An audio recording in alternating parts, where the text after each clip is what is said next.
지금 이란의 수도 테헤란의 거리를 걷는다고 상상해 보십시오. 건물의 거대한 외벽마다 빛바랜 반미 구호와 서방 세계를 향한 분노가 담긴 선전 벽화가 그려져 있습니다. 국영 매체에서는 연일 외부의 위협을 경고합니다. 겉보기에는 세상과 완전히 단절된 채 자신들만의 이념으로 무장한 적대적인 종교, 국가의 심장부 그 자체입니다. 하지만 그 거대한 벽화 아래 좁은 골목이나 화려한 카페 안에서는 전혀 다른 풍경이 은밀하게 펼쳐집니다. 젊은이들은 자연스럽게 스마트폰을 꺼내 가상 사설망을 켜고 국가가 차단한 서방의 소셜미디어에 접속합니다. 그들은 유럽의 음악을 듣고 최신 트렌드를 이야기하며 전 세계와 실시간으로 소통합니다.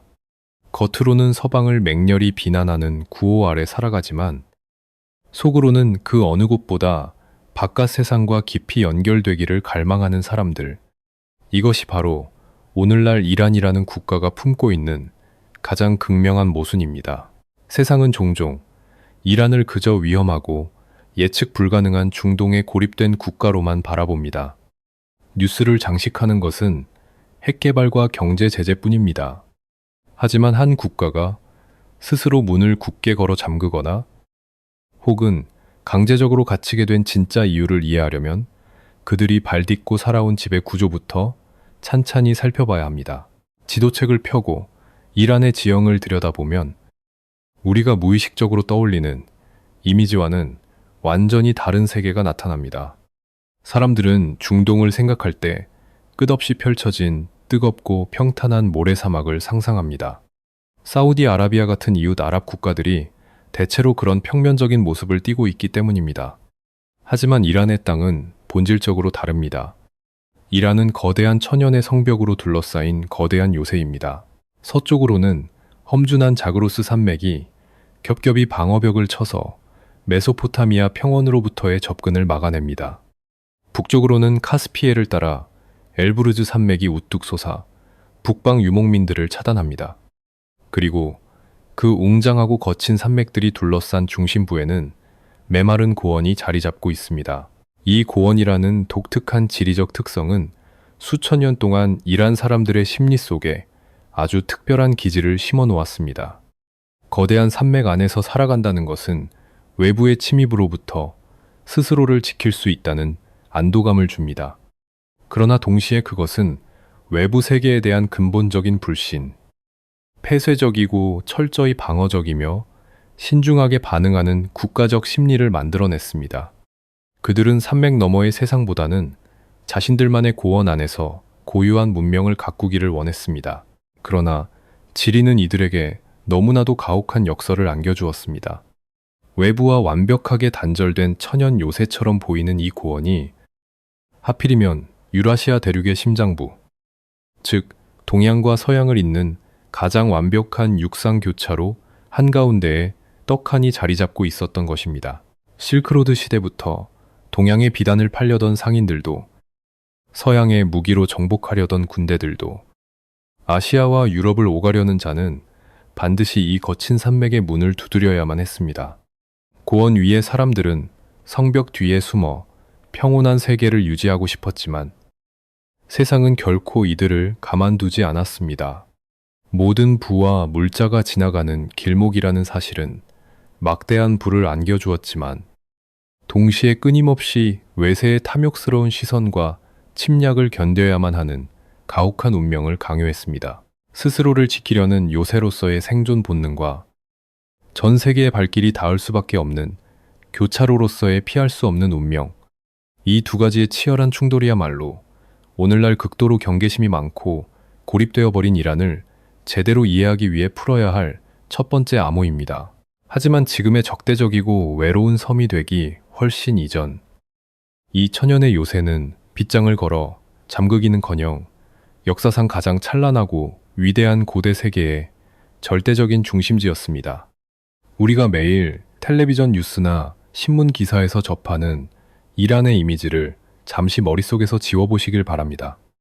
핵무기를 개발하려 하고 서방 세계에 맹렬히 적대적이며 엄격하고 억압적인 종교 지도자가 국가의 모든 것을 통제하는 현대의 국가. 그 낯설고 두려운 이미지를 완전히 거두어낸 뒤 시간을 약 2500년 전으로 되돌려 보십시오. 그곳에는 인류 역사상 가장 위대하고 경이로운 제국 중 하나가 거대한 숨을 쉬고 있었습니다. 바로 아케메네스 제국. 우리가 흔히 페르시아라고 부르는 고대 세계의 진정한 중심이자 오리엔트의 지배자입니다.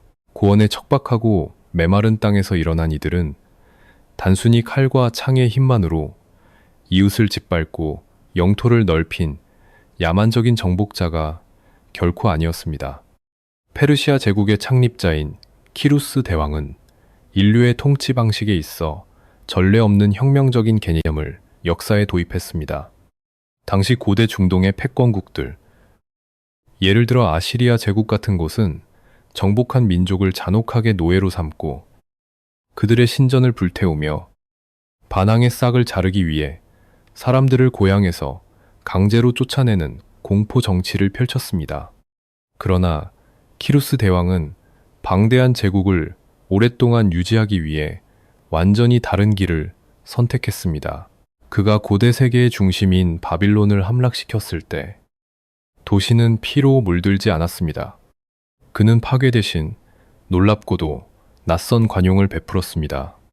포로로 끌려와 절망 속에 살아가던 유대인들을 전격적으로 해방시켜 예루살렘으로 돌아가게 해주었고, 무너진 성전을 다시 지을 수 있도록 제국의 자금까지 아낌없이 지원했습니다. 정복당한 수많은 민족들은 페르시아 제국의 최고 권위를 인정하고 정해진 세금만 성실히 낸다면 자신들 고유의 신을 섬기고 고유한 언어와 문화를 그대로 유지할 수 있었습니다. 현대인들에게 테러 지원국이라는 부정적인 꼬리표로 익숙한 이란의 땅에서 역설적이게도 인류 최초의 인권 선언문으로 널리 평가받는 키루스 원통이 탄생했던 것입니다. 이러한 웅장한 역사는 페르시아인들이 어떻게 유라시아의 거대한 육상 교차로라는 복잡한 지리적 한계를 극복했는지를 아주 명확히 보여줍니다. 그들은 수많은 민족과 종교가 소용돌이 치듯 뒤섞이는 길목에서 살아남고 번영하기 위해 단순한 물리적 억압보다는 포용력과 고도로 정교한 행정 시스템을 전략적으로 발달시켜야만 했습니다. 이는 지배자의 알량한 자비심이 아니라 다문화 제국을 가장 효율적이고 흔들림 없이 통치하기 위한 천재적인 지정학적 계산이었습니다. 이 찬란한 제국의 기억은 오늘날 이란 사람들에게 그저 교과서에 나오는 낡은 과거의 영광으로 머물러 있지 않습니다. 그것은 현대 이란인들의 뼛속 깊은 곳에 단단히 자리 잡은 세상 그 무엇과도 타협할 수 없는 거대한 국가적 자부심의 원천입니다. 그들은 자신들이 중동의 변방에 있는 그저 그런 평범한 국가의 국민이라고 생각하지 않습니다. 그들은 자신들이 한때 문명의 눈부신 중심이었으며 온 세상을 호령했던 위대한 제국의 직계의 후예라고 굳게 믿고 있습니다. 미국을 비롯한 서방의 숨막히는 경제 제재와 치명적인 군사적 압박 앞에서도 이란 체제가 쉽게 굴복하거나 붕괴하지 않는 근본적인 이유 중 하나는 바로 이 2500년 동안 혈관을 타고 흐르는 짙은 제국의 자의식 때문입니다. 그들의 집단적인 심리 밑바탕에는 우리는 결코 남에게 고개를 숙이거나 지배받을 하등한 존재가 아니라는 강렬한 자존심이 깔려 있습니다. 하지만 인류의 길고 긴 역사상 정복자와 지배자의 영광이 영원히 지속된 적은 단 한 번도 없었습니다. 아무리 훌륭하고 선진적인 관용의 정책을 펼쳤다 해도 세계의 막대한 부와 권력이 모여드는 십자로에는 언제나 새로운 정복자의 날카로운 칼날이 번뜩이기 마련입니다. 수백 년의 세월이 흐른 뒤 남쪽의 뜨거운 모래사막으로부터 그들의 확고한 정체성과 지정학적 생존 방식을 영원히 그리고 아주 처참하게 뒤바꿔 놓을 거대한 사건이 다가오고 있었습니다.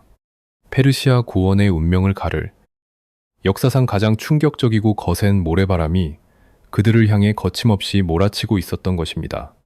우리가 중동 뉴스를 볼 때 흔히 저지르는 가장 크고 결정적인 오해 중 하나는 중동에 있는 모든 이슬람 국가를 그저 아랍이라는 하나의 거대한 덩어리로 묶어서 생각한다는 점입니다. 하지만 만약 여러분이 이란 사람을 만나 그를 아랍인이라고 부른다면 그는 필시 깊은 불쾌감을 드러낼 것입니다. 그들은 중동 한가운데에 살고 있고 인구의 절대 다수가 무슬림이지만 스스로를 결코 아랍인이라고 생각하지 않습니다. 그들은 뼈대 깊은 페르시아인입니다. 그렇다면 어떻게 이 거대한 고원의 사람들은 아랍 중심의 이슬람 세계 한가운데서 자신들만의 독자적인 정체성을 지켜낼 수 있었을까요? 그 해답은 바로 종교를 자신들의 생존을 위한 가장 강력한 지정학적 방패로 탈바꿈시킨 이들의 놀라운 본능에 숨어 있습니다. 그 해답은 바로 종교를 자신들의 생존을 위한 가장 강력한 지정학적 방패로 탈바꿈시킨 이들의 놀라운 본능에 숨어 있습니다. 서기 7세기 페르시아의 사산 왕조는 누구도 예상치 못한 거대한 재앙을 마주합니다. 남쪽의 메마르고 척박한 아라비아 반도에서 이슬람이라는 새로운 신앙으로 맹렬하게 무장한 아랍 군대가 폭풍처럼 밀려온 것입니다. 수천 년 동안 세계의 중심을 자처했던 웅장한 제국은 이 신흥 세력의 모래바람 앞에 믿을 수 없을 정도로 허망하게 무너져 내렸습니다. 왕국은 파괴되었고 정치적 권력은 아랍 정복자들의 손에 넘어갔으며 조로아스터교를 믿던 페르시아인들은 결국 정복자들의 종교인 이슬람교를 받아들여야만 했습니다. 역사적으로 아랍 제국이 정복했던 이집트나 북아프리카, 레반트 지역의 수많은 고대 문명들은 정복자들의 언어와 문화를 받아들이며 점차 아랍화되어 갔습니다. 그들은 자신들의 고유한 언어를 잃고 스스로를 아랍인으로 정체화했습니다. 하지만 페르시아인들은 달랐습니다. 물리적인 제국은 짓밟혔을지언정 수천 년간 쌓아 올린 찬란한 문명 국가라는 오만한 자부심마저 무릎 꿇게 할 수는 없었습니다. 그들은 이슬람교라는 새로운 신앙을 수용하면서도 결코 아랍인이 되는 것은 거부했습니다. 그들은 자신들의 고유 언어인 페르시아어를 끈질기게 지켜냈고 페르시아의 전통 새해 명절인 노루즈를 계속 기념했으며 아랍어의 틀을 빌려 더욱 아름다운 페르시아 문학과 시를 꽃피웠습니다. 그리고 이 문화적 저항은 훗날 이슬람교가 수니파와 시아파로 분열되면서 가장 날카로운 지정학적 무기로 진화하게 됩니다. 이슬람 세계의 절대 다수를 차지하는 아랍인들과 튀르크인들이 주류인 수니파를 따를 때 이란은 소수파인 시아파를 국가의 핵심 정체성으로 채택했습니다. 이는 단순히 순수한 신학적 믿음만의 결과가 아니었습니다.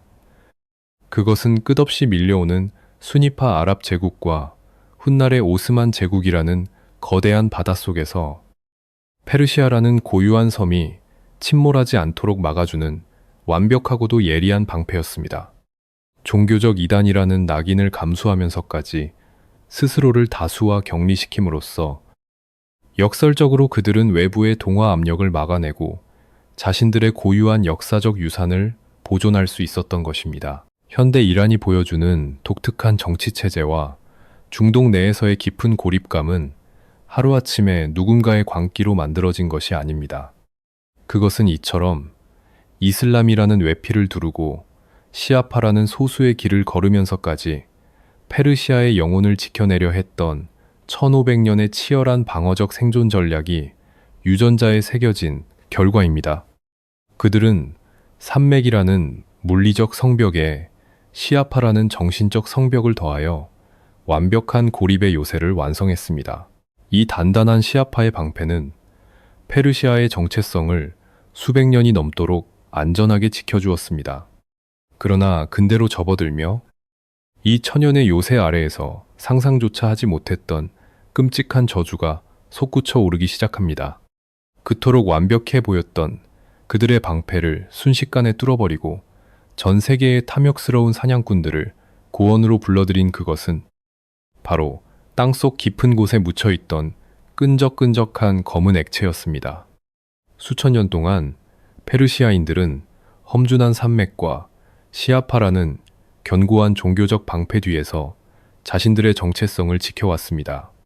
하지만 20세기 초반, 그들이 발딛고 있던 바로 그 메마른 고원 아래에서 뿜어져 나온 끈적끈적한 검은 액체는 그 모든 훌륭한 방어벽을 순식간에 무용지물로 만들었습니다. 석유. 오늘날 우리는 중동의 석유를 생각할 때 의뢰, 사우디아라비아나 아랍에미리트 같은 국가들이 누리는 화려한 부와 번영, 그리고 하늘을 찌를 듯한 화려한 마천루를 떠올립니다. 하지만 이란 사람들에게 이 검은 액체는 결코 축복이 아니었습니다. 그것은 이란의 진정한 주권을 철저하게 짓밟고 국가의 운명을 외세의 소나귀의 통째로 넘겨버린 가장 끔찍한 저주였습니다. 1908년 이란 남서부의 거친 사막지대에서 하늘을 향해 검은 기둥이 솟구쳤습니다.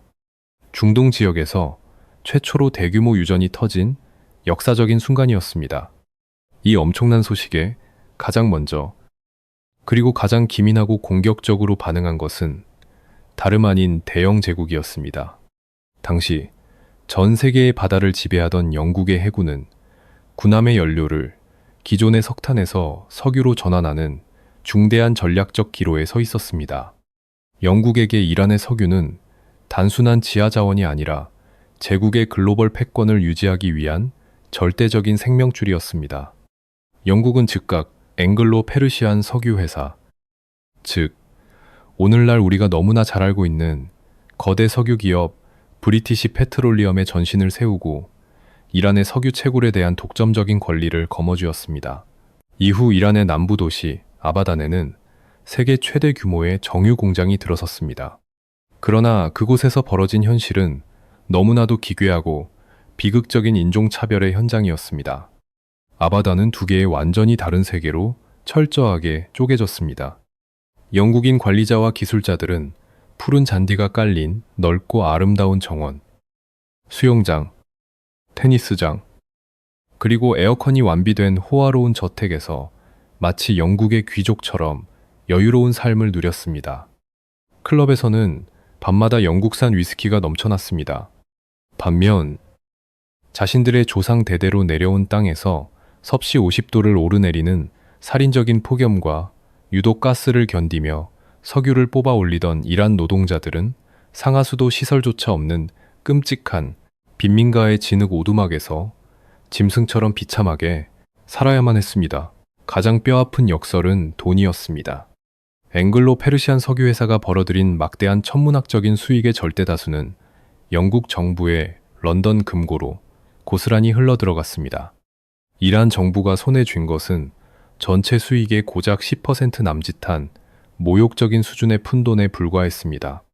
이란의 피와 같은 석유가 대영 제국의 거대한 무적 함대를 움직이고 제1차, 2차 세계대전에서 영국을 승리로 이끄는 동안 정작 그 석유의 진짜 주인인 이란 국민들은 지독한 가난과 굶주림 속에서 허덕여야 했습니다. 군대를 동원한 노골적인 군사적 식민 지배는 아니었지만 경제적인 측면에서 이란은 영국의 완벽하고 철저한 식민지나 다름없었습니다. 영국은 자신들의 이익을 지키기 위해 이란의 내정까지 깊숙이 간섭하며 꼭두각시 정치인들을 조종했습니다. 세상을 호령하던 찬란한 페르시아 제국의 긍지 높은 후예들에게 자신들의 땅을 외국 기업에 통째로 내어주고 외국인들의 조롱과 멸시를 받으며 푼돈을 구걸해야 하는 현실은 도저히 참을 수 없는 거대한 굴욕이었습니다. 그것은 단순한 가난과 배고픔의 문제를 넘어 그들의 깊은 내면에 자리 잡고 있던 오만한 제국의 자존심에 회복할 수 없는 깊은 상처를 남겼습니다. 이 거대한 수치심과 폭발적인 분노는 고원의 뜨거운 태양 아래에서 서서히 그러나 아주 맹렬하게 끓어오르고 있었습니다. 외세의 탐욕스러운 착취는 결국 그들 스스로를 겨냥할 가장 날카로운 복수의 씨앗을 이란 땅에 깊이 잉태하고 말았습니다. 그리고 1950년대 초반 깡마른 체구의 결연한 눈빛을 한나이 든 정치인 한 명이 마침내 역사의 전면에 등장합니다. 그는 수십 년간 억눌려왔던 민족에 끓어오르는 분노를 한데 모아 오만한 대영 제국을 향해 정면으로 도전장을 내밀었습니다. 그리고 이 한 남자의 위대한 결단은 이란을 넘어 중동 전체의 운명을 영원히 뒤바꿔 놓을 가장 비극적이고 끔찍한 연쇄 폭발의 뇌관을 건드리고 맙니다. 1951년 테헤란의 거리는 환희와 열광으로 가득 찼습니다. 깡마른 체구에 길고 매부리 코를 가진 연설 도중 감정에 북받쳐 눈물을 흘리거나 심지어 기절하기도 했던 유약해 보이는 한 노신사가 이란의 총리로 선출되었습니다. 그의 이름은 모하마드 모사데크였습니다. 겉보기에는 한없이 연약해 보였지만 그의 가슴 속에는 2500년 전 위대한 제국을 호령했던 페르시아인의 강인한 자존심이 불타오르고 있었습니다. 총리가 된 그가 가장 먼저 내린 결단은 단호하고도 명쾌했습니다. 그것은 바로 영국의 거대 기업이 독점하고 있던 이란의 석유를 이란 국민의 소유로 되돌려 놓는 것, 즉 석유 산업의 국유화였습니다. 수십 년 동안 자신들의 땅에서 흘러나오는 검은 황금을 강탈당하며 굴욕적인 빈곤 속에 살아야 했던 이란 민중들은 모사데크의 이름에 열광하며 민족주의의 깃발 아래 뭉쳤습니다. 하지만 이 당당한 주권 회복의 선언은 대영 제국의 심기를 치명적으로 건드렸습니다. 분노한 영국은 즉각 페르시아만의 군함을 보내 이란의 항구를 전면 봉쇄하고 전 세계를 향해 이란산 석유를 사지 말라며 무자비한 경제 보복을 가했습니다. 그러나 제2차 세계대전 이후 힘이 빠질 대로 빠진 영국은 독자적으로 이란 정부를 무너뜨릴 능력이 없었습니다. 결국 그들은 바다 건너 새롭게 떠오른 초강대국에게 교묘한 도움의 손길을 내밀었습니다. 바로 미국이었습니다. 여기서 우리는 역사의 가장 뼈아픈 역설이자 이란 사람들이 품고 있는 거대한 배신감의 기원을 마주하게 됩니다. 당시 이란 사람들은 미국을 매우 긍정적으로 바라보고 있었습니다. 오랜 세월 자신들을 괴롭혀온 영국이나 러시아와 달리 미국은 이란을 식민지로 삼으려 한 적도 없었고 오히려 자유와 민주주의라는 숭고한 가치를 수호하는 이상적인 국가로 여겨졌습니다. 하지만 영국은 냉전 시대라는 당시의 지정학적 공포를 아주 영리하게 이용했습니다. 그들은 모사데크가 소련과 손을 잡고 이란을 공산주의 국가로 만들려 한다며 미국의 불안감을 집요하게 자극했습니다. 결국 민주주의의 수호자를 자처하던 미국은 석유의 통제권과 중동의 패권이라는 차가운 이익 앞에서 이란의 어린 민주주의를 무참히 짓밟기로 결정합니다. 1953년 8월 테헤란에서 미국의 정보기관과 영국의 첩보부가 치밀하게 기획한 비밀 공작, 이른바 아약스 작전이 가동되었습니다. 그들은 막대한 달러 뭉치를 뿌려 거리에 폭력배들을 매수하고 부패한 언론인들에게 거짓 선동 기사를 쓰게 했으며 군대의 일부를 돈으로 포섭했습니다. 불과 72시간 만에 테헤란 시내는 극심한 혼란과 폭동의 도가니로 변해버렸고 이란 국민들이 합법적으로 선출한 민주정부는 무자비한 총칼 앞에 속절없이 무너지고 말았습니다. 조국의 자존심을 되찾으려 했던 늙은 총리 모사데크는 반역죄로 체포되어 죽는 날까지 자택에 연금되는 비참한 최후를 맞이했습니다. 이 단삼 일간의 사건은 이란과 서방 세계, 특히 미국과의 관계를 영원히 파탄내버린 씻을 수 없는 원죄가 되었습니다. 이란 국민들은 뼈저리게 깨달았습니다. 서구 열강이 입버릇처럼 떠드는 민주주의와 인권은 자신들의 지정학적 이익과 자원 독점 앞에서는 언제든 쓰레기통에 내던져질 수 있는 위선적인 가면일 뿐이라는 사실을 말입니다. 조국을 스스로 통치해 보려던 이란인들의 순수한 열망은 외세의 공작 발밑에 무참히 짓밟혔고 그들의 가슴 속에는 서방 세계를 향한 지독하고도 깊은 원한과 불신의 뿌리가 내렸습니다. 모사데크가 사라진 빈자리에는 미국의 강력한 후원을 등에 업은 젊은 국왕 모하마드 레자 팔라비가 화려하게 복귀하며 절대적인 권력을 쥐게 되었습니다. 이제 이란 앞에는 엄청난 오일머니를 바탕으로 한 겉보기에 눈부신 서구화와 가짜 근대화의 시대가 열렸습니다. 하지만 그 화려하고 오만한 황금빛 옥자 아래에서는 훗날 전 세계를 뒤흔들 거대한 분노의 시한폭탄이 맹렬하게 압력을 키워가고 있었습니다. 1953년의 비극적인 쿠데타 이후 미국의 전폭적인 지지를 받으며 왕좌로 화려하게 돌아온 모하마드 레자 팔라비 국왕은 이란을 중동에서 가장 강력하고 현대적인 친서방 국가로 탈바꿈시키려 했습니다. 60년대와 70년대의 테헤란 거리를 담은 흑백 사진들을 보면 이곳이 과연 중동의 이슬람 국가가 맞는지 두 눈을 의심하게 됩니다.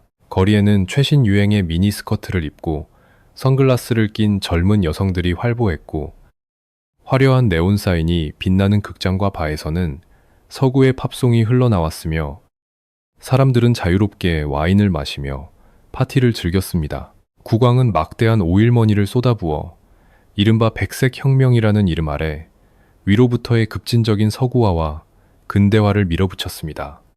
1971년 고대 페르시아 제국의 수도였던 페르세폴리스의 폐허 위에서 열린 건국 2500주년 기념행사는 이러한 오만함의 절정이었습니다.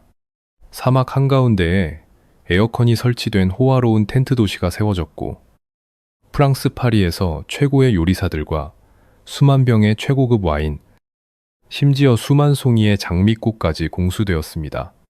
전 세계의 왕족과 정상들이 모여 며칠 밤낮으로 샴페인을 터뜨리는 동안 이란은 짬보기에는 완벽하게 현대화되고 부유한 중동의 파리 그 자체였습니다. 하지만 화려한 조명이 비추지 않는 테헤란 북부의 부촌 너머 이란의 진짜 얼굴은 철저히 썩어 들어가고 있었습니다.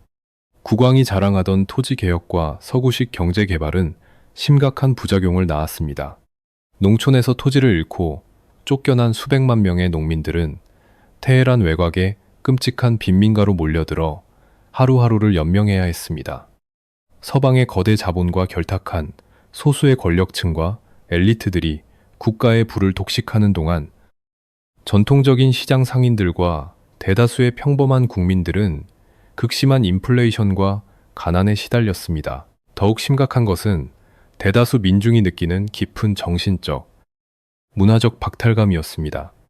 수천 년 동안 시아파 이슬람의 전통 아래 살아온 이들에게 위에서부터 강요된 극단적인 서구화는 진정한 발전이 아니라 자신들의 고유한 영혼과 문화를 짓밟는 폭력으로 다가왔습니다.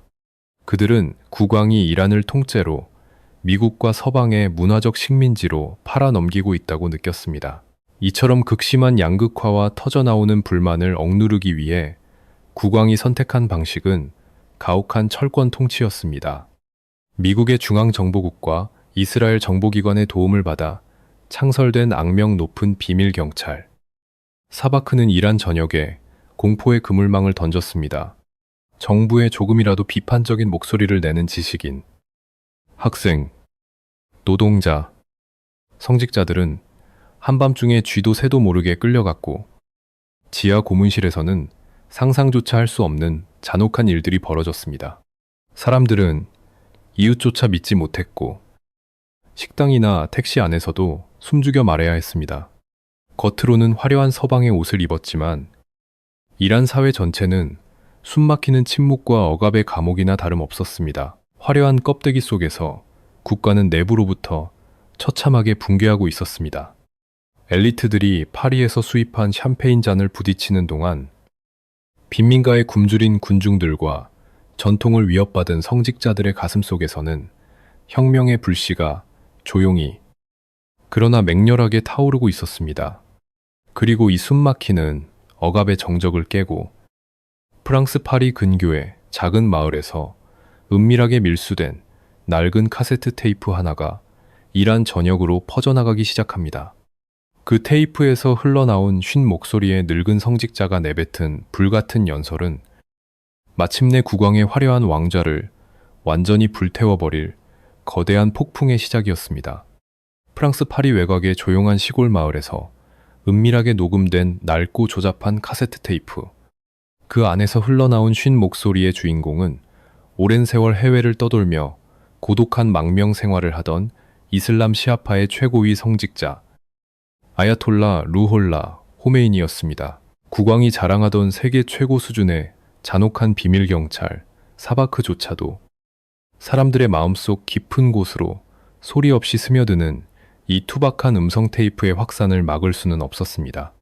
마침내 1979년 수십 년 동안 억눌려왔던 민중의 분노가 거대한 화산처럼 폭발했습니다. 수백만의 시민들이 테헤란의 거리를 가득 메웠고 무장한 군인들의 총탄 앞에서도 맨가슴을 꼿꼿이 드러내며 결연하게 독재 타도를 외쳤습니다. 세계에서 가장 강력한 최신 무기와 철권 통치를 자랑하던 팔라비 국왕의 왕좌는 결국 성난 민심의 파도를 견디지 못하고 산산조각 났습니다.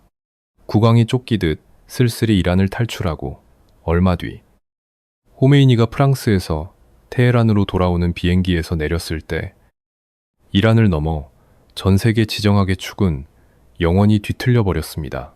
하지만 오늘날 많은 사람들이 이 거대한 역사적 사건에 대해 흔히 착각하는 아주 중요한 사실이 하나 있습니다.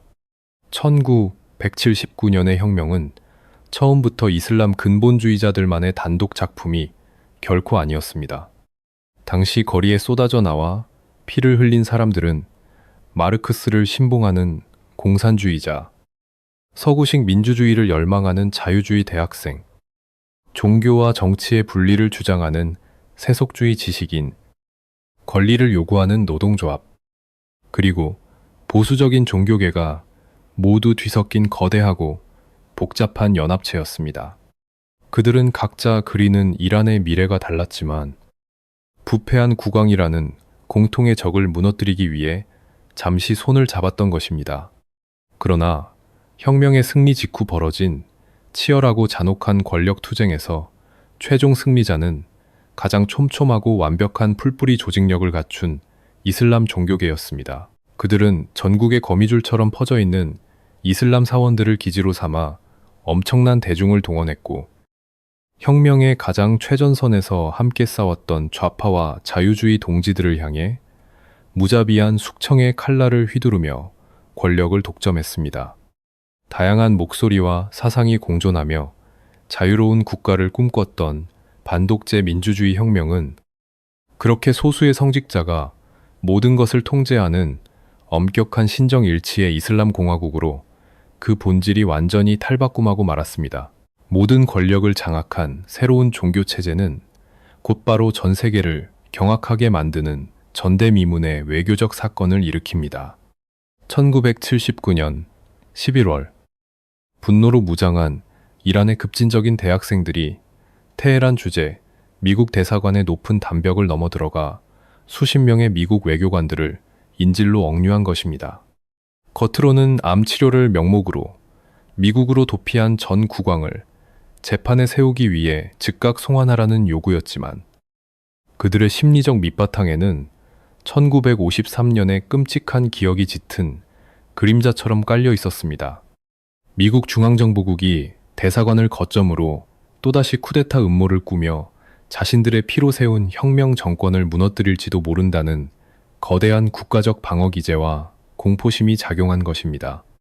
이 극단적인 인질극은 무려 444일 동안이나 끈질기게 이어졌고 초강대국 미국은 매일 밤 텔레비전 중계를 통해 전 세계가 지켜보는 가운데 속수무책으로 모욕당하며 엄청난 무력감에 빠졌습니다. 심지어 인질을 구출하기 위해 비밀리에 투입되었던 미국의 최정예 특수작전 헬기들이 이란의 캄캄한 사막 한가운데서 맹렬한 모래폭풍을 만나 서로 충돌하고 폭발하는 끔찍한 참사까지 벌어지며 미국의 체면은 밑바닥까지 추락했습니다.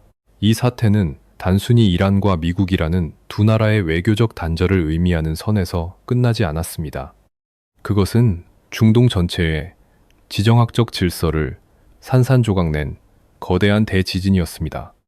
미국은 중동에서 가장 든든했던 맹방이자 핵심적인 경찰 국가를 하루아침에 영원히 잃어버렸고 이란은 서방 세계 전체에 공공의 적으로 전락하며 스스로 험준한 산맥의 문을 다시 한번 굳게 걸어 잠갔습니다. 그러나 미국이 동맹을 잃은 거대한 충격과 분노에 휩싸여 있을 때 테헤란에 갓 태어난 불안정한 혁명 정권의 숨통을 직접적으로 노리는 가장 치명적이고 잔혹한 위협은 바다 건너 워싱턴이 아닌 바로 자신들의 국경선, 바로 너머에서 시시각각 다가오고 있었습니다. 1980년 9월, 아직 혁명의 혼란이 채 가라앉기도 전에 이란 국경선 너머에서 끔찍한 포성이 울려 퍼졌습니다. 이웃나라, 이라크의 독재자 사담 후세인이 이란을 전격적으로 침공한 것입니다. 후세인의 계산은 단순했습니다. 혁명 직후 이란 내부가 극심한 분열에 빠져 있고 정규군 지휘관들이 대거 숙청되었으니 며칠 안에 이란의 핵심 유전지대를 점령하고 테헤란까지 진격해 손쉽게 승리할 수 있다고 믿었던 것입니다. 그러나 이 전쟁은 단 며칠이 아니라 장장 8년이라는 길고 참혹한 피해 재전으로 이어졌고 현대 이란의 국가적 성격과 영혼을 영원히 뒤바꿔 놓은 가장 결정적인 심리적 상흔이 되었습니다. 이 8년간의 전쟁에서 이란인들이 뼛속 깊이 새기게 된 가장 끔찍하고 냉혹한 진실은 바로 자신들이 전 세계로부터 완벽하게 버림받았다는 사실이었습니다. 사담 후세인의 등 뒤에는 상상할 수 없을 만큼 거대한 연합 세력이 버티고 있었습니다. 미국은 이라크에 결정적인 군사 정보와 위성 사진을 제공했고 소련과 프랑스는 최신 전투기와 막강한 무기를 팔았습니다. 사우디아라비아와 쿠웨이트를 비롯한 수니파 아랍 왕정 국가들은 시아파 혁명의 불길이 자신들에게 번질까 두려워 이라크에 천문학적인 전쟁 자금을 쏟아부었습니다. 냉전 시대의 철천 지원수였던 미국과 소련, 그리고 보수적인 아랍 국가들까지 모두가 이란 혁명 정권의 붕괴라는 단 하나의 목적을 위해 기꺼이 후세인의 손을 맞잡은 것입니다. 반면 무기 금수 조치로 인해 총알 한 발조차 제대로 수입할 수 없었던 이란은 철저하게 고립무원의 상태에서 피비린내 나는 생존 투쟁을 벌여야 했습니다. 첨단 무기가 부족했던 이란은 결국 가장 비극적인 전술을 선택합니다. 바로 인간 방패였습니다. 이마에 붉은 띠를 두르고 플라스틱으로 만든 조잡한 천국의 열쇠를 목에 건 수많은 이란의 소년병들과 민병 대원들이 신은 위대하다를 외치며 이라크군의 기관총 진지를 향해 맨몸으로 돌격했습니다. 지뢰밭을 육탄으로 치우며 나아가는 끔찍한 파도 전술 속에서 셀 수 없이 많은 이란의 젊은 피가 척박한 고원의 흙을 붉게 물들였습니다. 그러나 이 전쟁이 이란인들의 마음에 지울 수 없는 가장 깊은 트라우마를 남긴 진짜 이유는 따로 있었습니다. 전쟁의 수세에 몰린 이라크군이 독가스, 즉 화학무기를 무차별적으로 살포하기 시작한 것입니다. 제1차 세계대전 이후 국제법으로 엄격하게 금지된 끔찍한 머스터드 가스와 신경가스가 이란 군인들과 무고한 민간인들의 폐를 녹여버렸습니다. 피부가 벗겨지고 피를 토하며 수만 명이 고통스럽게 죽어갔지만 더욱 충격적인 것은 국제사회의 반응이었습니다. 서방 세계가 주도하는 유엔은 가해자인 이라크를 강력하게 비난하거나 제재하지 않았고 서방 언론들 역시 이 끔찍한 전쟁 범죄에 대해 놀라울 정도로 침묵했습니다. 이란이 당하는 학살은 마치 세상에 존재하지 않는 일처럼 취급받았습니다. 이 지독한 8년의 핏빛 경험은 오늘날 이란 수뇌부의 뇌리에 절대 지워지지 않는 거대한 강박관념이자 피해의식을 새겨넣었습니다. 그것은 바로 세상 그 누구도, 심지어 국제법이나 유엔이라는 시스템조차도 우리의 생존을 지켜주지 않는다는 서늘한 자각이었습니다. 서방 세계가 말하는 도덕과 규칙은 지정학적 이익 앞에서는 위선일 뿐이며 결국 이 무자비한 세상에서 믿을 수 있는 것은 오직 우리 스스로를 무장시키는 압도적인 힘뿐이라는 결론에 도달한 것입니다. 이란이 서방의 혹독한 경제 제재와 압박 속에서도 군사력을 키우는 것에 그토록 집착하는 이유는 단순히 주변국을 위협하기 위한 호전성 때문만은 아닐지 모릅니다. 그것은 두 번 다시 전 세계가 방관하는 가운데 독가스를 마시며 죽어가지 않겠다는 처절하고도 맹렬한 방어적 생존 본능의 발로입니다. 1988년 승자도 패자도 없이 수백만 명의 사상자만 남긴 채 전쟁의 포성은 멈췄습니다. 그러나 불타버린 국경선의 잿더미 위에서 이란은 막강한 우방들을 등에 업은 적들을 상대로 기존의 정규 군사력만으로는 생존할 수 없음을 뼈저리게 깨달았습니다. 그리고 그들은 이 깊은 트라우마를 바탕으로 중동이라는 거대한 지도를 통째로 자신들의 방어용 체스판으로 만들어버릴 아주 기괴하고도 치명적인 새로운 생존 전략을 설계하기 시작합니다. 8년 동안에 참혹했던 이란-이라크 전쟁은 이란 수뇌부에게 아주 차갑고도 명백한 군사적 교훈을 남겼습니다. 막강한 경제력과 최첨단 무기로 무장한 미국이나 이스라엘, 그리고 천문학적인 오일머니를 쏟아붓는 사우디아라비아와 같은 순위파 이웃 국가들과 정규군 대 정규군으로 맞붙는 것은 결코 이길 수 없는 게임이라는 사실이었습니다.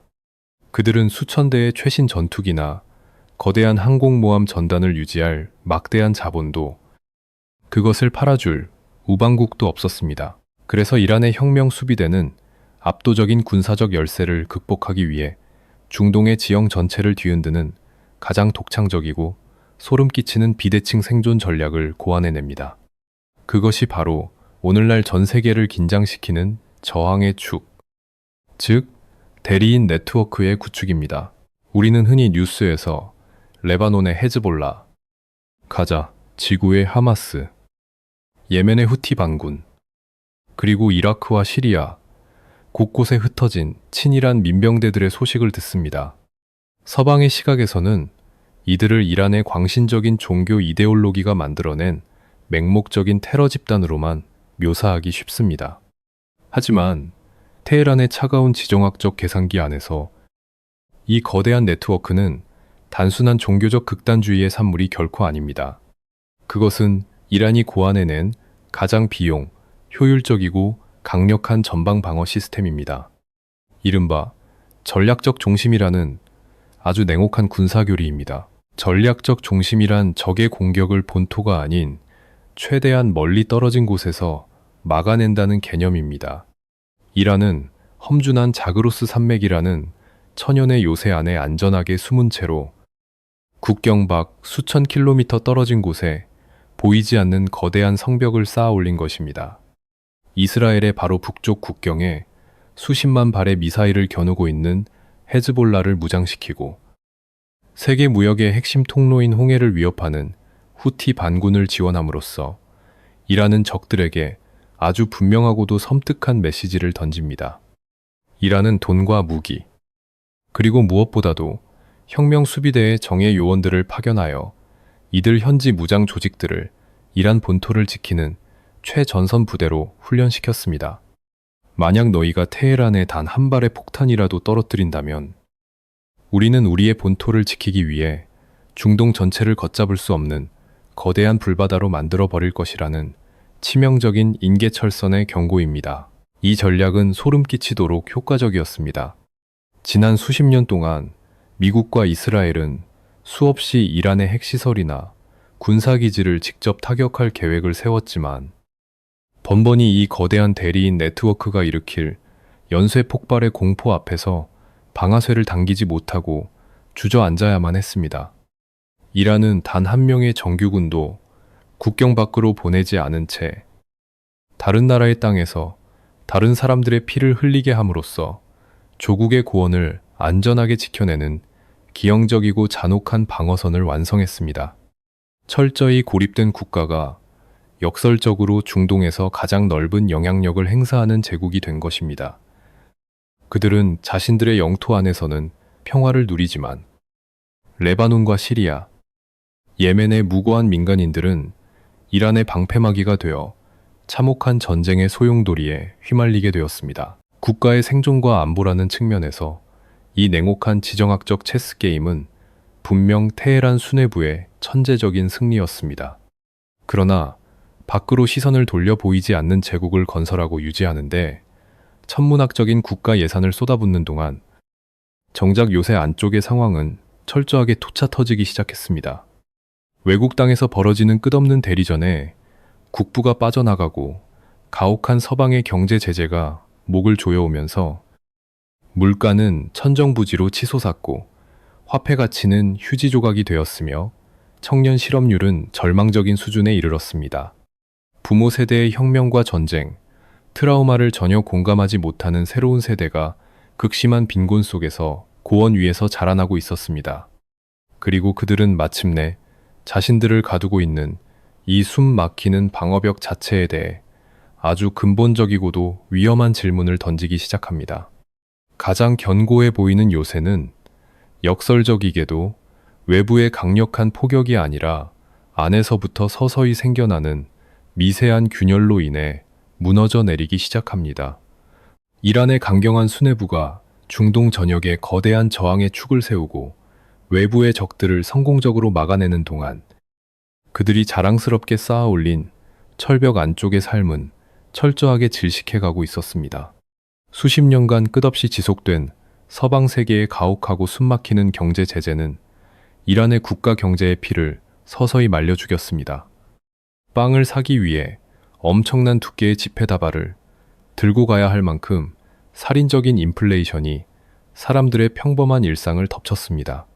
국가 화폐의 가치는 바닥을 알 수 없이 끝없이 추락했으며 청년들은 아무리 훌륭하고 뛰어난 대학을 졸업해도 제대로 된 일자리를 구할 수 없는 절망적인 늪에 빠졌습니다.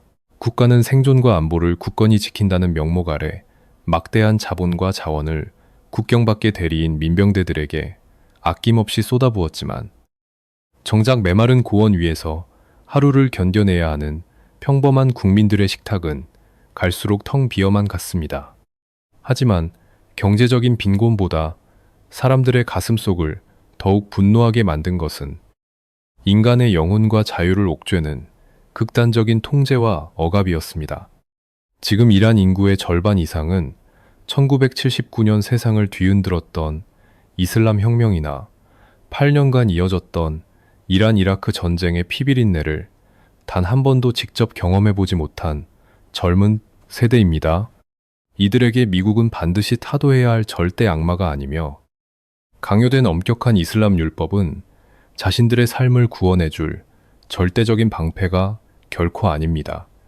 그들은 그저 가상 사설망을 통해 전 세계의 친구들과 소통하고 자유롭게 팝송을 듣고 사랑하는 사람과 손을 잡고 거리를 걷고 자신이 입고 싶은 옷을 스스로 선택하는 너무나도 평범하고 정상적인 일상을 간절하게 갈망할 뿐입니다.